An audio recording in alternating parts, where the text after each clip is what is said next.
Assalamualaikum warahmatullahi wabarakatuh. Alhamdulillahirrabbilalamin. Wassalatu wassalamu ala asrafil anbiya'i wal mursalin wa alihi wa sahbihi ajmain. Asyhadu an la ilaha illallah wa asyhadu anna Muhammadar Rasulullah sallallahu alaihi wasallam la nabiyya ba'da amma ba'du. Baiklah, pada kesempatan hari ini saya Sri Ratih Panca Dewi Putri NIM 19042035 jurusan Ilmu Administrasi Negara. Pada kesempatan hari ini, saya akan mencoba mempresentasikan materi tentang sistem informasi manajemen. Utility software. Utility software itu juga dikenal dengan sebutan perangkat lunak pembantu komputer. Perangkat lunak pembantu adalah bagian dari sistem software yang tugasnya untuk mengerjakan pekerjaan-pekerjaan minor dalam mengoperasikan komputer.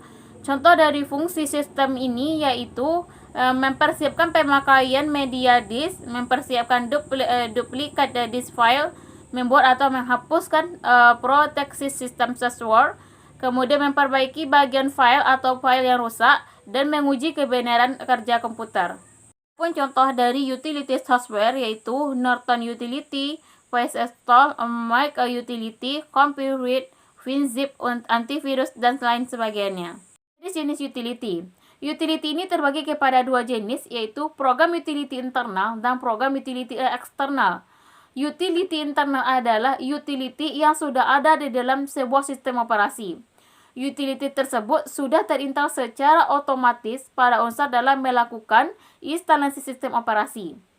Contoh dari utility internal adalah yang pertama print untuk menggambar, Word untuk menulis, Windows Media Player itu untuk media multimedia, kalkulator, dan lain-lain. Dan pada utility system terdapat panel, misalnya and or remote programs, print, upload system, dan lain-lain. Yang kedua, program utility eksternal. Program utility eksternal itu merupakan utility yang bukan bawaan dari sistem operasi. Dan jika kita ingin menggunakan utility tersebut, maka kita harus menginstalnya terlebih dahulu. Materi yang selanjutnya itu adalah sistem pendukung manajemen atau MSS. Manajemen adalah suatu proses mencapai tujuan organisasi dengan menggunakan sumber daya yang ada. Adapun sumber daya tersebut itu adalah manusia, uang, materi, ruang, waktu, dan sebagainya. Untuk melihat suatu organisasi itu sukses atau tidak, maka dapat dilihat dari produktivitasnya. Adapun yang termasuk ke dalam sistem pendukung manajemen yaitu yang pertama, sistem pendukung keputusan. Sistem pengambilan keputusan adalah sebuah sistem komputer yang memiliki fungsi untuk membantu manusia dalam melakukan atau mengambil keputusan dengan memanfaatkan data dan model untuk menyelesaikan permasalahan, baik itu permasalahan tak terstruktur ataupun semi terstruktur dalam sebuah perusahaan atau organisasi. Sistem pengambilan keputusan ini terdiri dari teknologi, data, dokumen, pengetahuan, model untuk melengkapi proses dari salah satu tugas. Tujuan dari sistem pendukung keputusan yaitu adalah yang pertama membantu menyelesaikan masalah, baik itu masalah terstruktur ataupun masalah tak terstruktur. Yang kedua, membantu manajer dalam mengambil keputusan dari suatu masalah. Yang ketiga, meningkatkan efektivitas pengambilan keputusan. Yang keempat, memberikan dukungan atas pertimbangan manajer dan tidak menggantikan atau mengambil fungsi dari manajer tersebut. 5. Meningkatkan produktivitas. Yang keenam, berdaya saing. Yang ketujuh, mengatasi keterbatasan kognitif dalam pemrosesan dan penyimpanan. Dan yang terakhir, komputer bisa meningkatkan kualitas keputusan. Yang kedua, sistem pendukung grup atau GSS. Dalam melakukan pengambilan keputusan, maka pengambilan keputusan itu dilakukan secara bersama-sama oleh grup dan juga secara kolektif. Di dalam melakukan pengambilan keputusan, dilakukan secara sama-sama pada tempat yang sama dan pada waktu yang sama, sehingga akan menghabiskan waktu yang cukup banyak.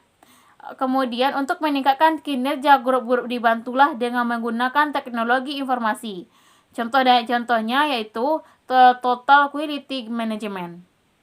Yang ketiga, sistem informasi perusahaan atau EIS. Sistem informasi perusahaan dikembangkan dari sistem informasi eksekutif yang disatukan dengan teknologi web.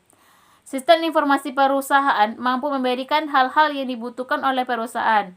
Adapun hal tersebut contohnya memberikan pandangan operasi organisasi, menyediakan antarmuka yang benar-benar answer dan friendly, mengidentifikasikan masalah, dan menyediakan akses informal dengan cepat. Core system. Sistem pakar berusaha untuk meniru untuk bisa memecahkan masalah dari para pakar.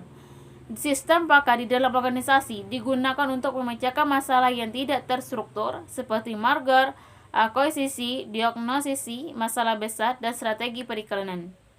Semakin tidak terstruktur suatu masalah, maka solusinya akan semakin lebih spesifik. Expert system adalah paket head word dan source word yang digunakan dalam mengambil keputusan yang memecahkan masalah yang dapat mencapai level yang setara atau melebihi suatu pakar pada suatu area masalah yang spesifik dan biasanya yang lebih sempit. Dan yang terakhir itu adalah artificial neural network, yang dimana teknologi sebelumnya itu menggunakan data, informasi, ataupun pengetahuan yang eksplisit yang tersimpan di dalam komputer dan sesuai dengan kebutuhan yang dibutuhkan. Kemudian perubahan lingkungan terjadi dengan cepat. Pada teknologi sebelumnya tidak ada elemen untuk memproses pembelajaran oleh komputer dan pengambilan keputusan menggunakan pengalaman yang telah ada. Baiklah, mungkin sekian yang dapat saya sampaikan pada presentasi saat ini. Jika ada salah, saya mohon maaf. Akhirul kalam, saya mengucapkan wassalamualaikum warahmatullahi wabarakatuh.